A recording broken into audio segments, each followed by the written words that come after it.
So here's a question. What if Greyhound didn't exist? Okay, seriously.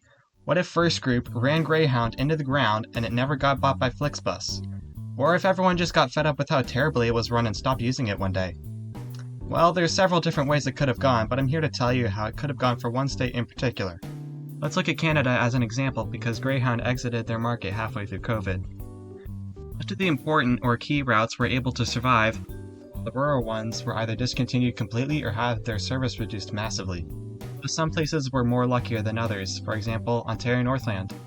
Let's talk about Kentucky, a fairly rural state that is essentially the crossroads of the Midwest and American South with the Appalachian Mountains to the east. A lot of cities and towns do actually have their own bus service, even ones that you might not even think about. While these services might not be the best in terms of frequency or comfort, perhaps we can think about a way of connecting them all together. Introducing Kentucky Coach, an intercity bus operator that connects each of Kentucky's largest population centers with each other while serving some of the smaller towns in between. Our timeline begins in late 2020. After a heavy decline in ridership, First Group announces that it will be distancing itself from Greyhound, leaving the door open for potential buyers to come and salvage it. Fortunately, no buyer is found and Greyhound is left on its own until it ultimately files for bankruptcy and all its routes are discontinued. Around mid-2021, when businesses are starting to open back up, a small bus company known as Kentucky Coach is announced, with plans to begin intercity service from Lexington to Louisville via Frankfort and Lexington to Cincinnati. Originally developed as a full and private company, it is rumored that the Kentucky Transportation Cabinet might be willing to put in some funding to help it get off the ground. In March of 2022, service begins to Louisville, going via Bluegrass Airport, Versailles, Midway, Frankfort, Shelbyville, and ending in Louisville. Cincinnati service starts shortly after in May. Unfortunately, both former Greyhound stations in Louisville and Cincinnati were sold off prior to Kentucky Coach being able to purchase them, and thus it uses a temporary bus stop at Louisville International Airport and another temporary stop outside the Riverfront Transit Center in Cincinnati. Although in Lexington, it is able to use the former Greyhound shelter, albeit without the building itself. Service is run with former buses from local operators in a depot based in Lexington's west side. Plans are to build a dedicated depot and terminal in the near future. With service beginning just before that year's Kentucky Derby, expectations were high, and it turned out to be a great success, especially considering how Lexington and Louisville weren't previously connected via Greyhound nor Amtrak. Thus, a big expansion was planned for the coming months.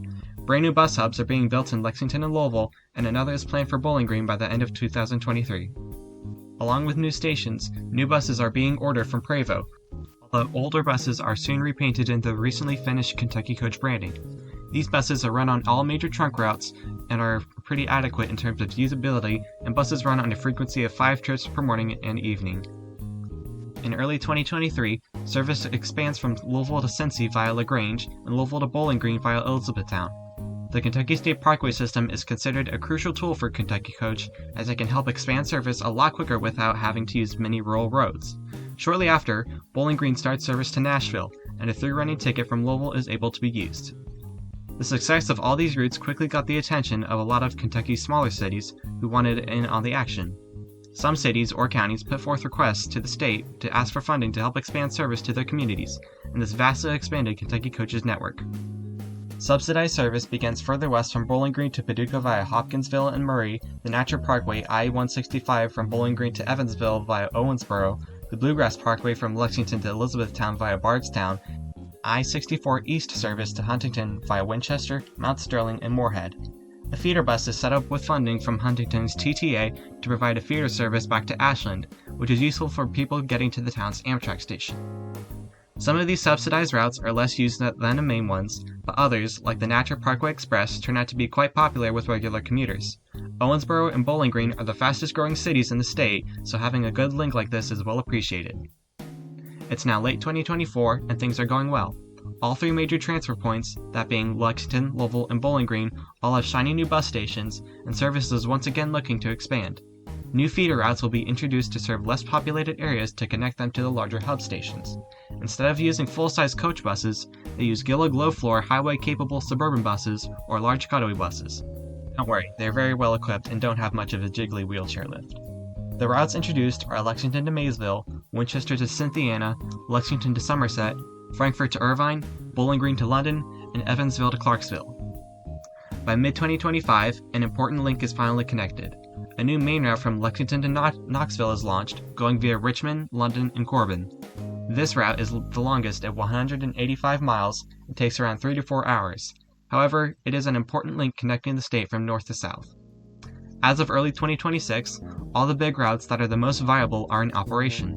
Kentucky Coach's network has 18 routes spanning over 1,600 miles, connecting each part of the state and even some interstate destinations as well. For future projects, a trial is set up for possible double-decker buses to be used on the original trunk routes, seeing as ridership has been consistently growing ever since.